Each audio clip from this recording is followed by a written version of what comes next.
같이 강의를 해주실 주병일 선생님을 소개해드리겠습니다. 선생님은 경기도 부천에서 지금 오늘 아침에 이렇게 멀리까지 달려오셨습니다.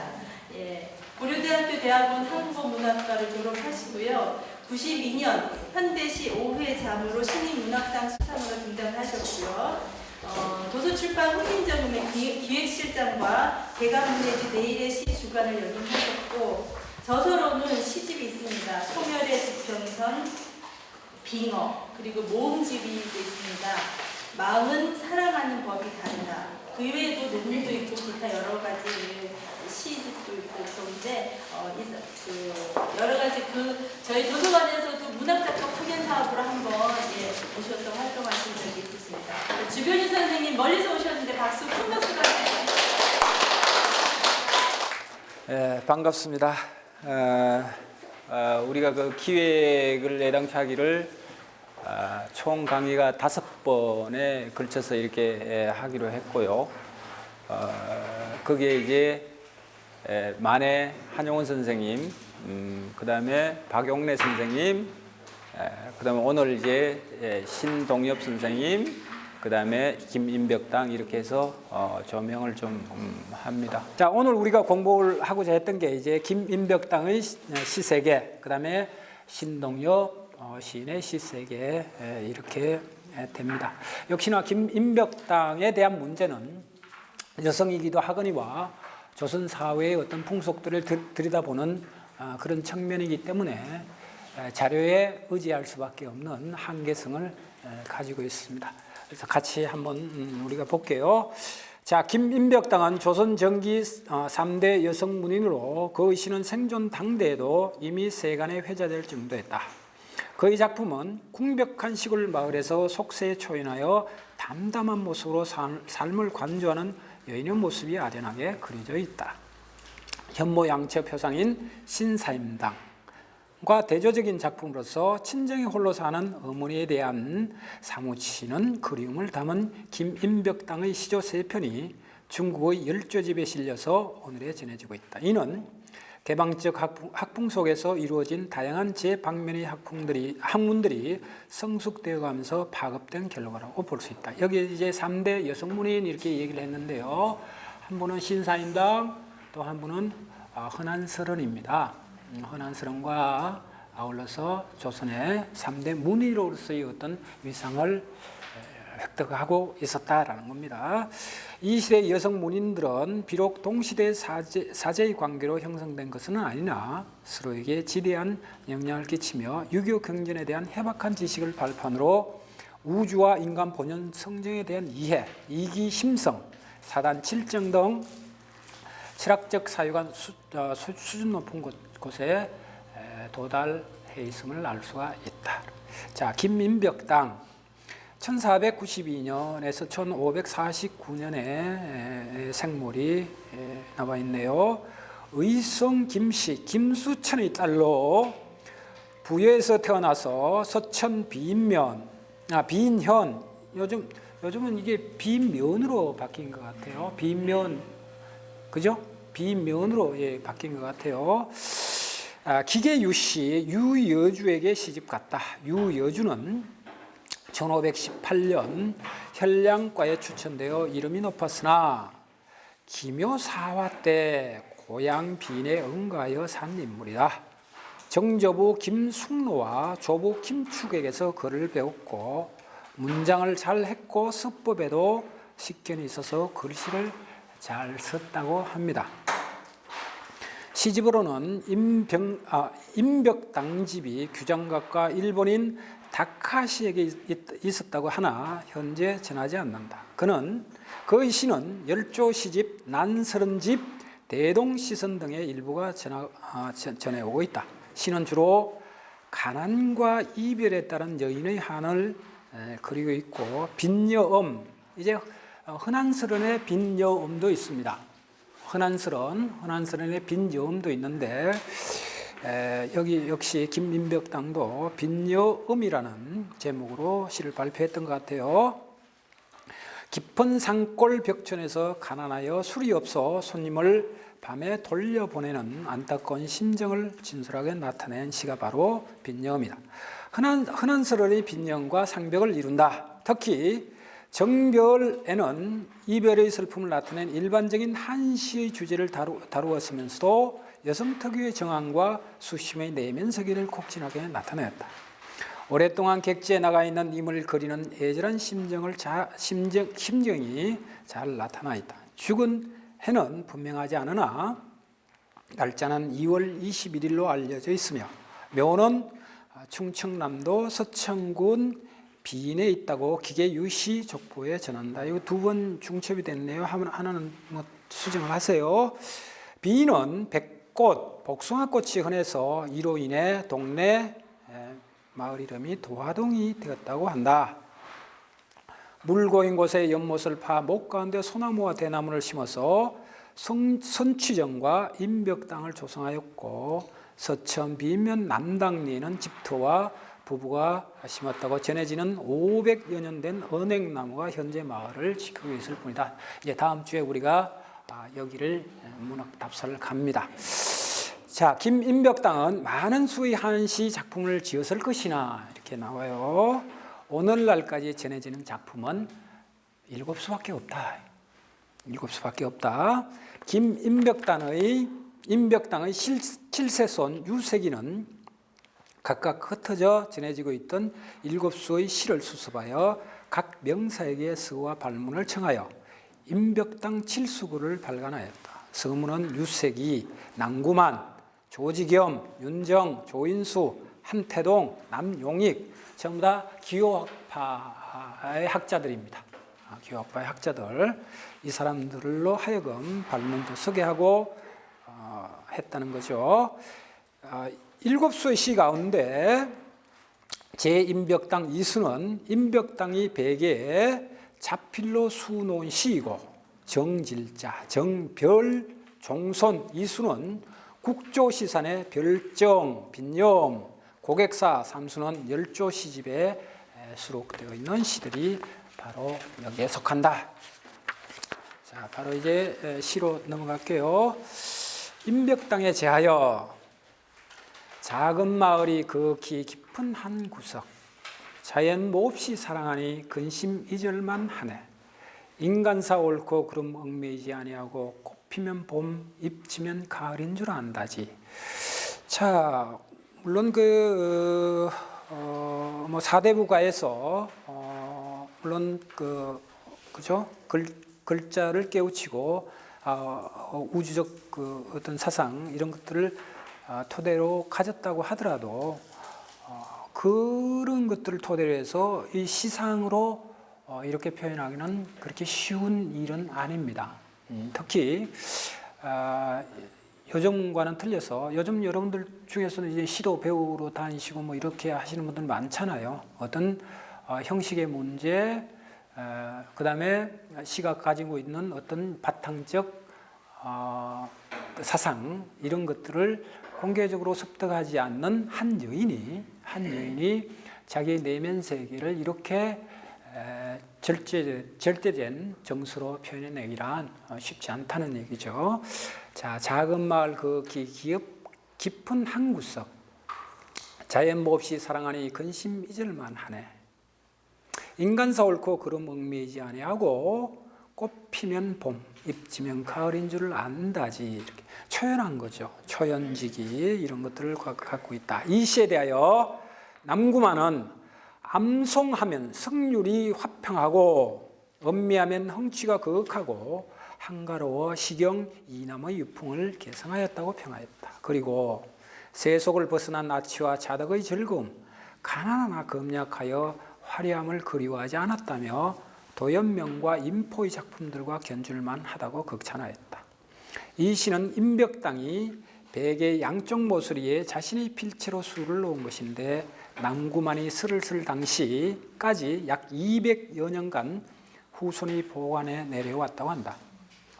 후손들의 임벽당에 대한 존중을 엿볼 수 있으나 완전한 문집이 전해 내려오지 않는 점이 안타깝다. 여성 자신이 자작시를 베개에 직접 수를 놓아 애장 완상한 흥취는 여성에게만이 발견할 수 있는 것이다. 사는 곳 외진이 찾는 사람 드물고 산이 깊으니 세상일도 드물구나. 집이 어려워 말술도 없어서 찾아온 손님이 밤에 도리어 돌아간다 이렇게 나오는데, 자, 물론 우리가 다음 주에 이제 문학답사 가서 이제 확인을 하겠지만, 남편이 과거 급제를 한 상태잖아요. 그러면 생활에 어떤 공공은 면했을 것 같은데 공공해요. 그렇다면 어떻게 됐을 것 같아요? 남편이 죽었거나 부재 중이겠죠. 부재 중. 그 부재는 뭘까라는 거죠. 뭘까? 흔한, 여기에 이제 비견해서 우리가 좀 비교를 해볼 수 있는 건, 흔한 서른의 생애가 굉장히 팍팍하고 지난한 삶이었습니다. 그것은 뭐냐 그러면, 남편과 원활하지 못한 어떤 관계, 부부 관계인데, 그때 그 당시에 그 사회적 환경을 비춰서 보면 허용된 거죠. 축첩이 허용된 사회였습니다. 그러다 보니까 흔한 서른을 비춰서 보면, 흔한 서른은 굉장히 남편을 사랑함에도 불구하고 버림을 받은 한 여인의 한 같은 걸 갖고 있는 거죠. 마찬가지로 이건 아직 고정된 게 아니에요. 이건 제 추측입니다. 마찬가지로 김인벽당도 그런 어떤 부분에 처해 있지 않았겠는가라는 거죠. 16세기 접어들 무렵이니까, 15세기, 16세기 이 시기니까 축첩에 대한 문제가 여기에 있지 않는가. 자, 그렇게 본다면 임벽당도 역시 공공하게 산 삶, 그 다음에 그 삶의 배경은 그렇게 행복한 삶이 아니었다라는 생각을 해봅니다. 자, 그 다음에요, 정별에 대한 얘기. 이별에 드리는 글입니다. 이별에 드리는 글. 참 제목 재밌어요. 이별에 드린다. 이별은 참 추상적입니다. 근데 이별에 드린다, 바친다 이렇게 돼요. 이게 그럼 대상이 있겠죠. 그런 대상이, 한스러운 이별이 3년이 지나고 나는 두터운 옷으로 겨울 추위 견딘다. 차가운 가을바람 기민머리에 풀어들고 차가운 거울 속에 야위어진 내 얼굴이 들어온다. 나그네 꿈속에 풍진이 몰아칠 때 이별한 가을날은 변방이 무거웠어. 멀고 가까운 지난 일을 그리며 이리저리 배회하니 흐르는 눈물 창달린 방에 가득 차는구나. 자, 여러분들도 이제 여기 뭐 시창작 하시는 분들도 계실 테고, 아니면 다른 어떤 수필이나 이런 글을 쓰시는 분들 계실 텐데, 참 잘 보세요. 여기에 아까도 제가 말씀드린 것처럼 이 사물화라는 게 구체적으로 드러나 있습니다. 한스러운 이별이 3년, 한스러운 이별이 이게 한정적이죠. 어떤 시간적으로 이게 숫자적으로 한정 지어줍니다. 자, 우리가 보통 3년이라는 숫자는요, 이게 참 묘한 겁니다. 뭐냐면 3일, 1일보다 3일, 그 다음에 3년, 30년, 그 다음에 시간적으로 보면 3시, 그 다음에 오전 3시, 그 다음에 오후 3시, 그죠? 굉장히 애매한 시간이고 묘한 시간입니다. 묘한 시간입니다. 3시가 1년 헤어져서 한스럽다. 이건 좀 더 기다려라 이렇게 되죠. 2년? 그거 아니야. 최소한 3년은 돼야지 뭐 이렇게 얘기를 해요. 그 다음에 우리가 뭘 도전하더라도 3-4번은 해야 될 거 아니냐. 3-4번. 참 묘한 숫자입니다. 보세요. 오전 3시 새벽이겠죠. 새벽 3시에 깨어있는 놈은 병자입니다. 새벽 3시에 공부를 하든 뭘 하든 새벽 3시에 깨어있는 사람들은 온전한 사람이 아니에요. 다들 그렇게 새벽 3시에 왜냐하면 이때는 가장 숙면을 취해야 되고 인간이 쉬어야 될 시간이에요. 정서도 마찬가지고. 근데 이때 새벽 3시에 깨어있다는 것은 정서적으로 불안한 사람들, 엄청나게 불안한 사람들이에요. 그래서 저는 이 새벽 3시를 사랑하는 사람입니다. 제가 정서적으로 좀 불안하고 그렇습니다. 그래서 병원을 가야 돼요. 저는 머지않아서. 그래서 마찬가지로 오후 3시 보세요. 오전은요, 상승하는 시간입니다. 우리 인간들을 고양시키고, 그죠? 힘을 갖게 하고, 내일에 대한 어떤 그 원동력을 발휘하는 시간입니다. 내일을 위해서 뭔가를 축적하는 시간이에요. 근데 오후가 되면요, 1시가 지나고 2시가 지나고 나면 3시 정도 가잖아요. 그럼 짜증을 납니다. 이 일상이 너무나 싫은 거야. 일상이 늘 그때 이제 회의가 드는, 왜 나는 이렇게 쳇바퀴 돌듯이 생활할까? 이게 경계입니다. 과도기죠. 자, 상승과 하강이 이제 막 뭐죠? 그 자기 뭐죠? 심리적으로 이제 부정과 긍정이 교차되는 시기입니다. 이게 오후 3시입니다. 그래서 오후 3시에 권태를 앓는 사람들이 굉장히 많습니다. 권태, 무력감. 여러분들은 안 그렇습니까? 그래서 제가 3시까지는 넘기지 않겠습니다. 오늘 강의. 자, 여기 보면 이별이 3년이 지나고 나는 두터운 옷으로 겨울 추위를 견딘다 이렇게 나옵니다. 차가운 가을바람 귀밑머리에 불어들고 차가운 거울 속에 야위어진 내 얼굴이 들어온다. 자, 요게 백미입니다. 이 시의 백미입니다. 자, 무슨 얘기냐면 보통 우리는 괴로워, 힘들어, 아파 이 뭐죠? 자기의 감정을 어떻게 됩니까? 표면적으로 직접적으로 진술하거나 이렇게 해요. 그 다음에 보통 보면 이제 시를 처음 짓거나 글을 처음 짓거나 이렇게 하는 사람들은 그리운 당신 뭐 이렇게 얘기를 해요. 그죠? 그리운 당신. 좀 고수들은 그렇게 얘기를 하지 않습니다. 뭐 꽃이 지네요. 찬바람이 바깥에는 싱싱 불고 있네요. 그럼 뭐야? 나는 새벽 3시에 깨고 있는데 가만히 창밖을 보니까 눈이 내리고 있더라는 거죠. 그것만 얘기를 해요. 지 감정을 하나도 얘기를 안 해요. 그러면 그것을 받아보는 상대편은요, 무슨 생각을 하냐면, 새벽 3시까지 고독하게 저렇게 앉아서 저렇게 무언가를 추구하거나 아니면 괴로워하는 여자를 내가 어떻게 해야 됩니까? 감싸줘야 되겠다라는 이런 감정을 유발시키는 거죠. 대단히 고난도의 전략입니다. 고난도의 전략이에요. 마찬가지로 여기 보면요, 임벽당이 가지고 있는 어떤 현실의 지난함, 그죠? 고통, 이런 것들을 여기에 투영시키고 있다는 거죠. 무엇을? 사물에 투영시키고 있다. 직접 드러내지 않습니다. 이런 것. 차가운 가을바람 귀밑머리에 불어들고 차가운 거울 속에 야위어진 내 얼굴이 들어옵니다. 나그네 꿈속에 풍진이 몰아칠 때 이별한 가을날은 변방이 무거웠소. 멀고 가까운 지난 일 그리며 이리저리 배회하니 흐르는 눈물 창 달린 방에 가득 차는구나. 흐르는 눈물 창 달린 방에 가득 차는구나. 이렇게 참 좋은 표현들 아니겠습니까? 그 다음에요, 정종자강, 유강에게 정리합니다. 정종자강 참 어렵습니다. 장족한 것 같아요. 근데 이 글은요, 관찰사가 됐잖아요. 관찰사, 그죠? 자기 친족 중에서 관찰사가 됐어요. 그럼 지위가 상대적으로 낮은 여성입니다. 여성이 어떻게 됩니까? 지금 생활이 지난하고 공공해요. 공공합니다. 공공한 생활에 뭡니까? 가문이라는 어떤 자부심을 충분히 갖게 하는 글입니다.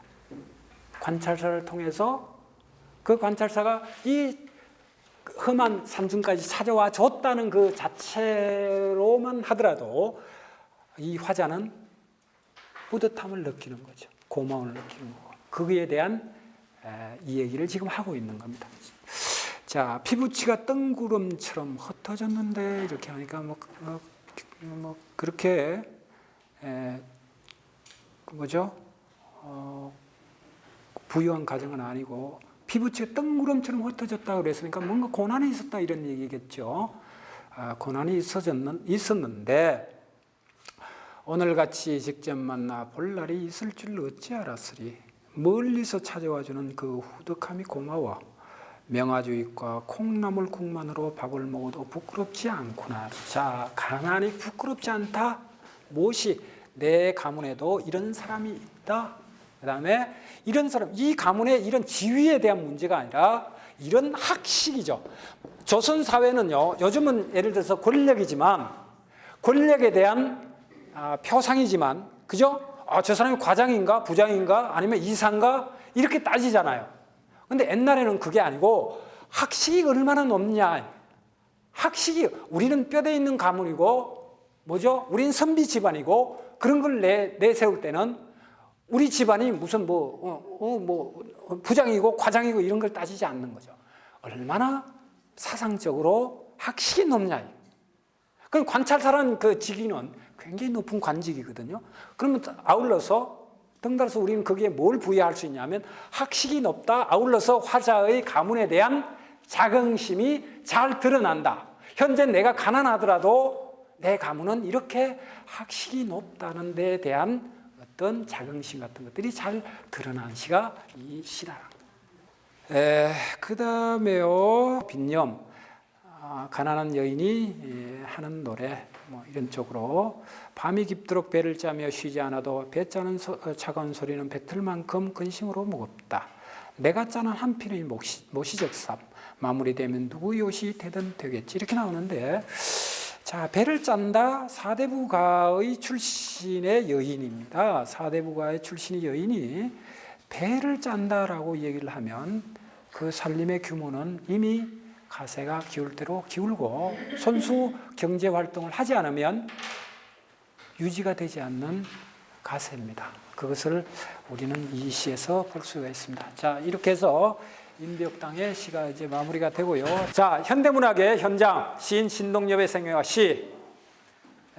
출생, 빨리빨리 좀 나갈게요. 신동엽 30년 충남 부여 출생. 2대 독자로 나왔고 굉장히 살림이 어려웠다. 그 다음에 유년 시절 공국주의 수탈 정책이 극도로 지배했던 시대였고 부여 초등학교 나왔네요. 보니까 그 다음에 머리는 좋았고 공부를 잘했던 것 같아요. 그 다음에 전주 사범 시절 43년 입학을 하고, 자, 여기에 보면 조금 들여다볼 부분이 있습니다.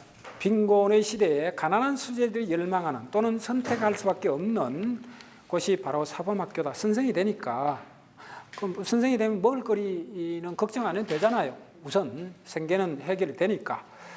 그래서 이 바람은 부친의 영향이었던 것 같아요. 부친의 영향이 지대하게 컸다.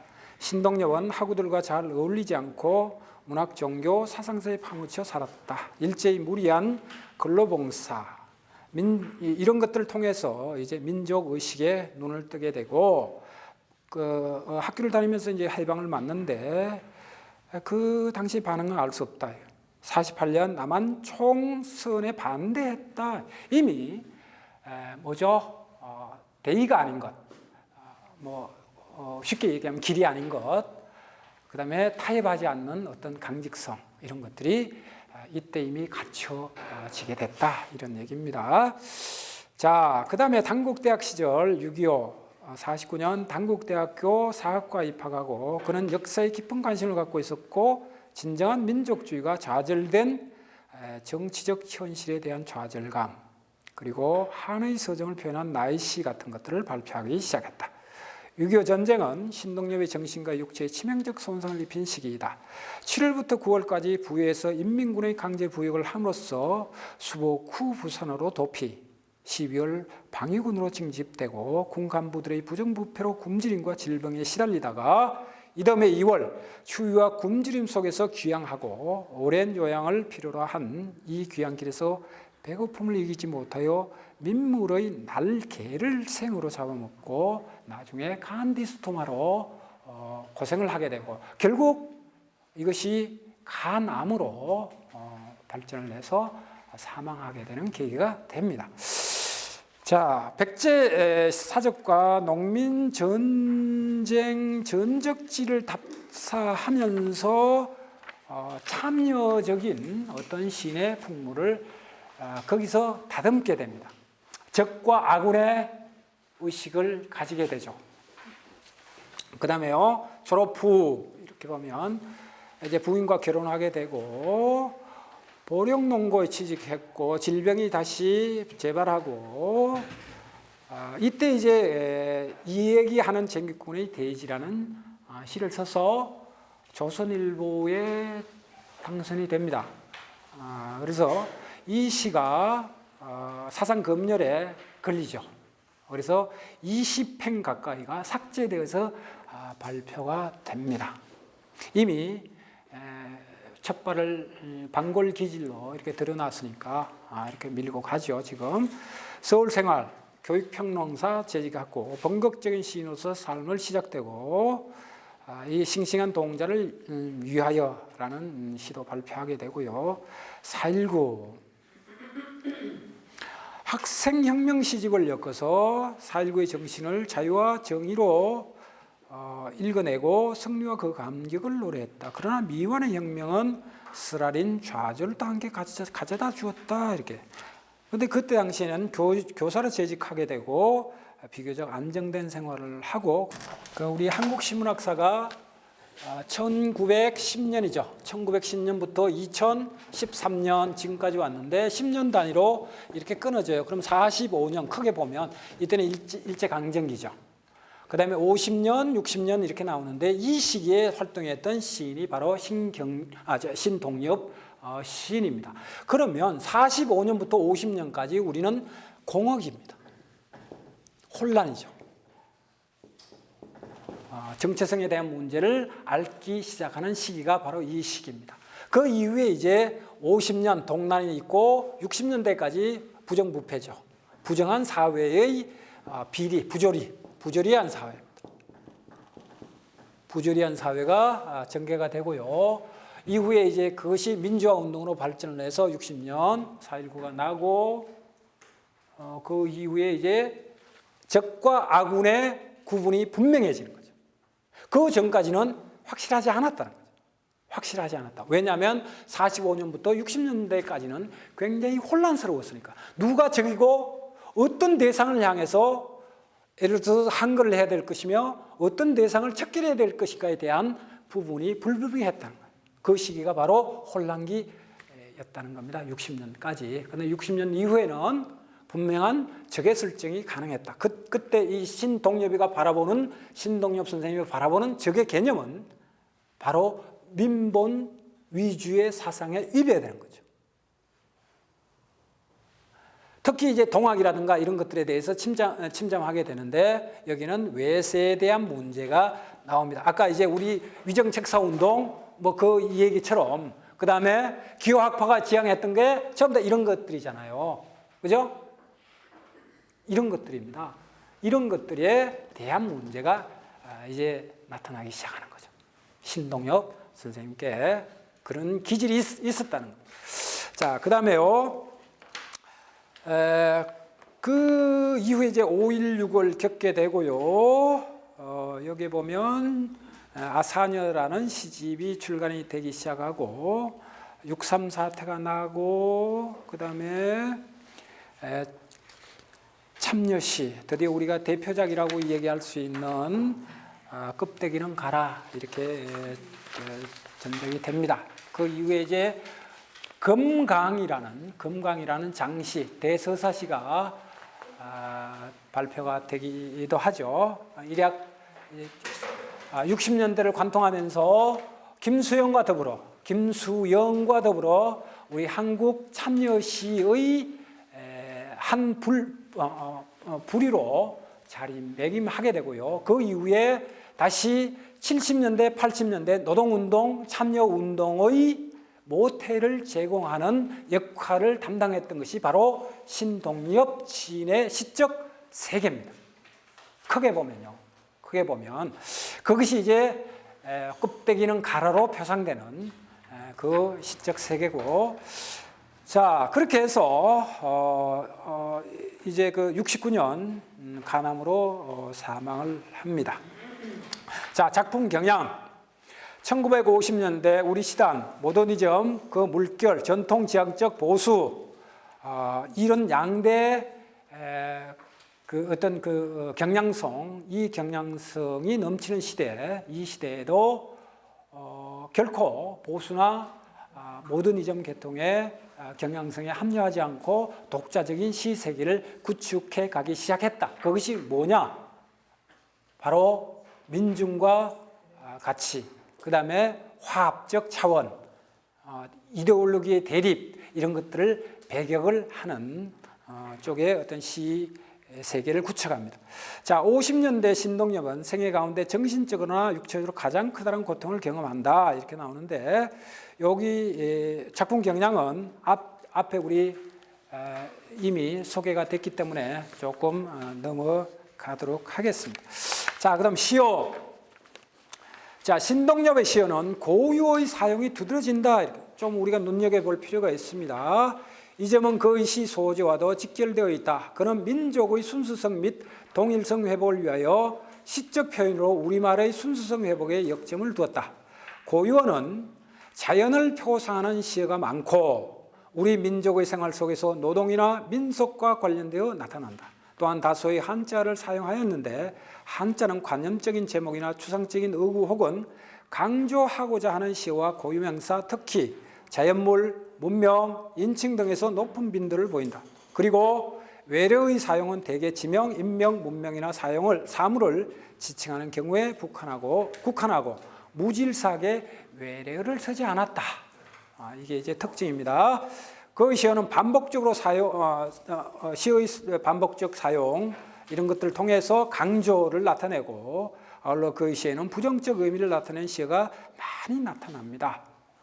왜냐하면 배격해야 될 많은 부분들이 있기 때문에 부정적 시어들이 굉장히 많이 나타난다 이런 쪽입니다. 자, 그 시를 받쳐주는 소재는 어떻게 되느냐? 원수성 이렇게 얘기하는데 문명 이전의 세계입니다.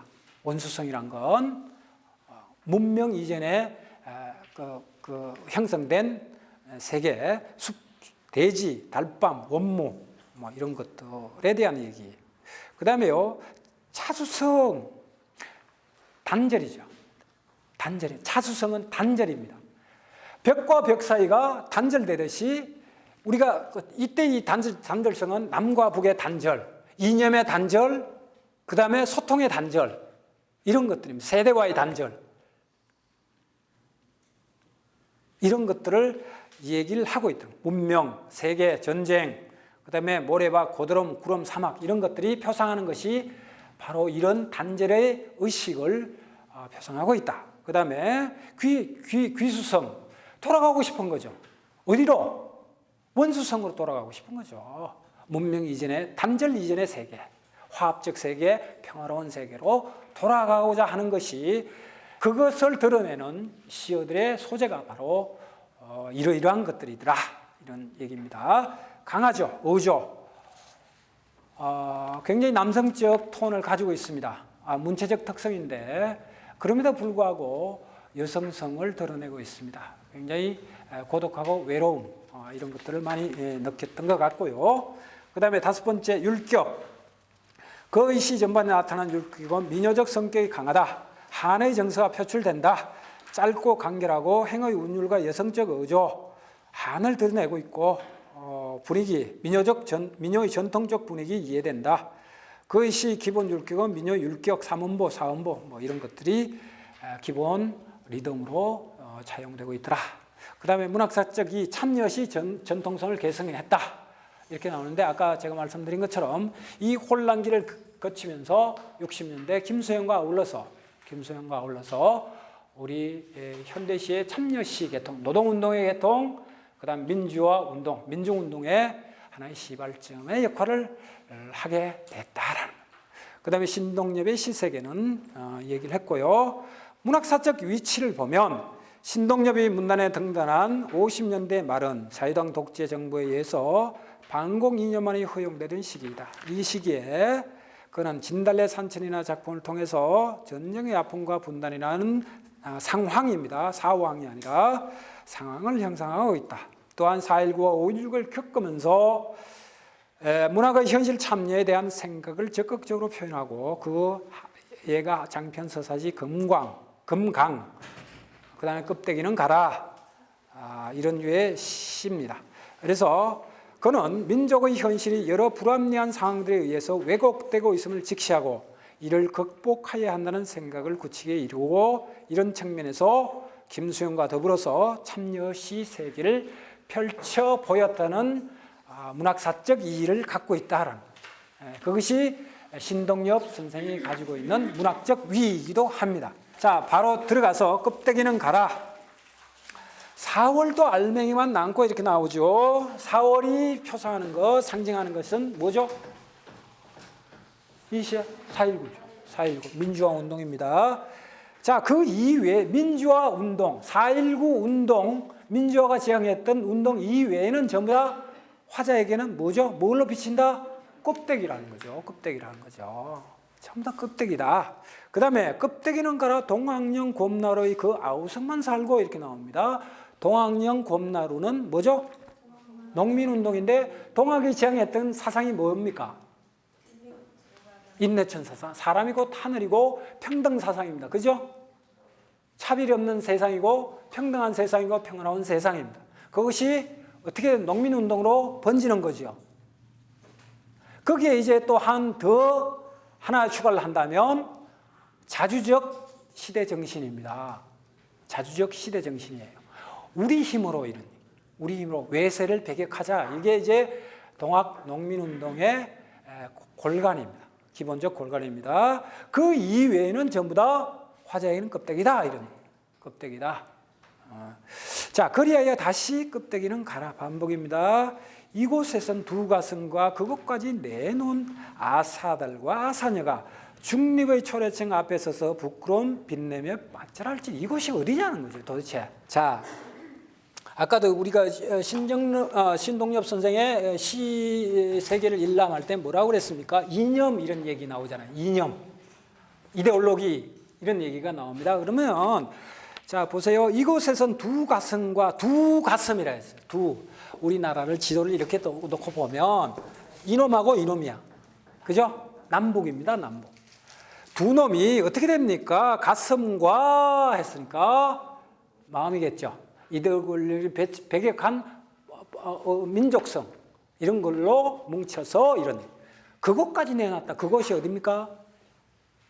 치부죠. 치부. 부끄러움은 인간에게 가장 치부적인 공간이 그것입니다. 뭐 제 얘기는 못 하겠는데 어쨌거나 그것입니다. 그러면서 아사달 아사녀라는 것 혹시 이 설화 아시나요? 아시죠? 무용탑에 대한 얘기, 영지에 대한 얘기입니다. 그러니까 김대성이 불국사를 창건할 때 백제의 기술자를 데려다가 하죠. 그죠? 그게 이제 아사달이죠. 아사달입니다. 그런데 그 너무 보고 싶은 거예요. 아사녀가 백제에 있다가 보고 싶은데 찾아가도 못 만나게 하는 거죠. 그 완공될 때까지는. 근데 너무 보고 싶은데 기다리는 거죠. 계속 불국사 앞에서 못 만나게 해요. 그럼 거기에 뭐 무슨 얘기를 듣냐 하면 요 밑에 가면 지금 그 경주 그 위력시설이 보문단지죠. 보문단지 쪽으로 이렇게 내려가다 보면 영지라는 연못이 있다. 연못이 있는데 거기에 스카탑이 완성이 되면 높이 올라갈 거니까 신랑이 거기에 올라가서 작업하는 게 보일 거다. 그래서 이제 거기 가서 기다리는데 안 보이잖아요. 죽었어요. 그 자리에서. 그래서 나중에 이제 신랑도 거기에 찾아가서 뭐 통곡하고 이런 설화적인 얘기인데 그건 뭘 얘기하냐면 사랑이죠. 사랑.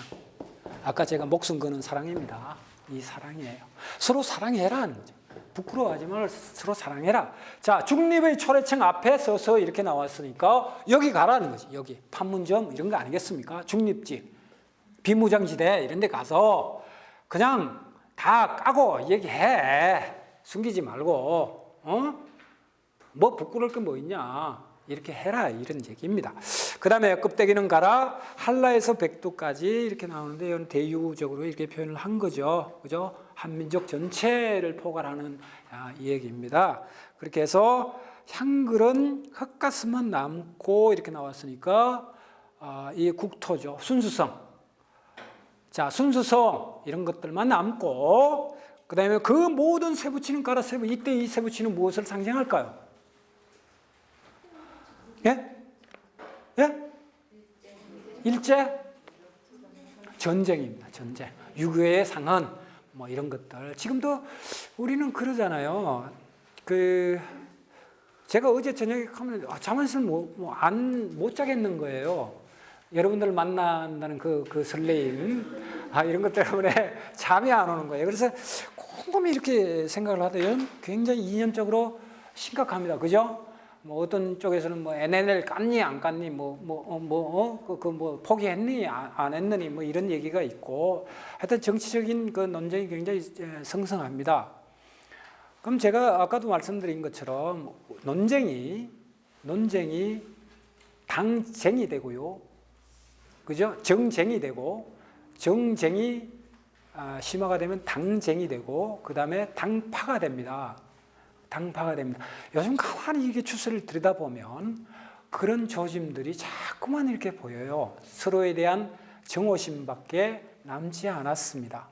그죠? 정치적인 그 상황으로 이렇게 보면, 또 마찬가지로 지역적으로도 그렇고, 지역적으로도 요즘 가끔 제가 이제 뭐 인터넷 이렇게 들어가서 그 댓글들 이렇게 보면 섬찟해요. 여러분들은 혹시 다른 사람 없겠죠? 거기에 뭐 일배 뭐 이렇게 해가지고 또 올라오기도 하고 이렇게 하던데, 이념적인 대결, 지역적인 대결, 그 다음에 세대 간의 어떤 그 소통의 부재, 이런 것들도 또한 심각하죠. 자, 그런 측면에서 우리가 바라보면 신동엽이 우리들에게 던지는 메시지는 굉장히 포괄적이고 넓다. 굉장히 많은 걸 생각하게 한다는 거죠. 뭐 여러분들 입장에서 가만히 보면 시월대에 대한 얘기도 있을 테고, 동서에 대한 얘기도 있을 테고, 신우에 대한 얘기도 있을 테고, 남편에 대한 얘기도 있을 겁니다. 분명히. 그런 어떤 소통에 대한 문제, 이런 것들은 바로 이 신동엽의 시적 바탕을 통해서 한번 우리가 되짚어 볼 필요가 있다. 자, 우리가 이제 마무리를 할게요. 좀 많이 늦어졌습니다. 자, 기호와 고전과 아울러서 현대를 우리가 아우르는 이유는, 자, 어떤 시대 정신이 어떻게 돼야 됩니까? 그런 것들이 그 시대에 있었구나가 중요한 것이 아니라 그 시대 정신을 통해서 현대를 다시 재해석하고 바라보자라는 거죠. 마찬가지로 김인백당도 그렇고 신동엽도 마찬가지입니다. 이 시적 세계를 통해서 현재 내가 살고 있는 이 공간에서의 나의 위치, 나의 의식을 한번 점검해 볼 필요가 있다. 그런 것들이 이 지금 기류의 인문학이 가지고 있는 본질적인 의의가 아닌가, 이런 생각을 합니다. 그래서 그 뒤에 보면 여러분들이 좀 채워야 될 그런 공간이 있습니다. 그 공간은 이제 문학기행까지 다 끝나고 한번 잘 채워보시기를 바랍니다. 자, 여기까지 지루한 강의 오래도록 끌어왔습니다. 고맙습니다.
강의실 안에서 사실 많은 강의를 이렇게 들었고 그냥 우리 이제 머릿속으로 상상하는 것에서 그쳤는데 우리가 배우고 공부한 그것들을 이렇게 밖에 나와서 그 발자취를 좀 느껴보고 찾아보고 하는 과정이 너무나 신선하고 새로운 거예요. 강의실에서 강의를 듣는 것은 어떤 그 환경이나 그분이 살아온 일들을 우리가 잘 모르는데 이렇게 나오게 되면 이분이 왜 이런 시를 지을 수 있었을까, 이런 소설을 썼을까, 그런 게 유추가 돼서 더 심층 그분과 가까워진 생각이 많이 들고요. 그래서 이렇게 기류의 임무나 이런 걸 참여하다 보면 정말 내가 그 사람과 똑같은 심상으로 또 그 사람의 마음을 읽을 수 있고 또 제가 또 작가가 되는 듯합니다. 우리가 보통 그 인문학이라고 얘기를 하면 학문적 어떤 접근성 뭐 이런 것들 때문에 일반인들이 굉장히 그 부담스러워 어려워했습니다. 근데 요번에 이제 그 작가와 또 문학 기행과 이런 것들을 같이 겸해서 이렇게 하다 보니까 쉽게 그렇게 우리 그 인문학에 대한 어떤 부담을 들을 수 있었고요. 특히 이제 그 신동엽 선생님, 그다음에 오늘 이제 김인벽당 이 두 분에 대한 어떤 발자취를 찾아가는 것은 그들이 살아왔던 시대, 그분들이 살아왔던 시대적 상황 이런 것들을 통해서 그분들의 어떤 삶을 돌아보고 앞으로 우리가 어떻게 살아가야 될 것인가 그것을 한 번 더 깊이 있게 되짚어 보는 그런 귀한 시간이 아니었나 이렇게 생각을 합니다.